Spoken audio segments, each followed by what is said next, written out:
যে নোংরামির পার্ট আমরা থাকতে পারবো না। আপনারা জানেন যে আমরা আজকে আমাদের নমিনেশনটা উইথড্র করেছি। আমি সহ প্রায় 14-15 জনের মতো এই জিনিসটা আমরা উইথড্র করেছি। আর এটা উইথড্র করার রিজনটা খুবই ক্লিয়ার। এখানে আমার কাছে মনে হয় না যে আমাকে খুব ডিটেলসে বা ব্যাখ্যা করে আপনাদেরকে কোনো কিছু বলার আছে।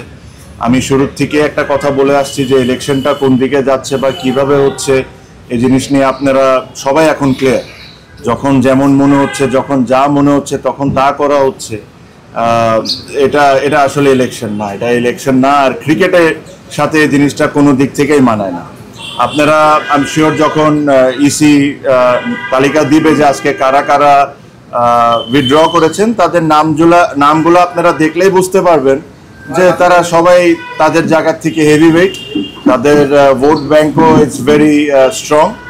এটা হলো আমাদের একটা ওয়ে অফ প্রোটেস্ট যে এখান থেকে এসে যে নোংরামির পার্ট আমরা থাকতে পারবো না।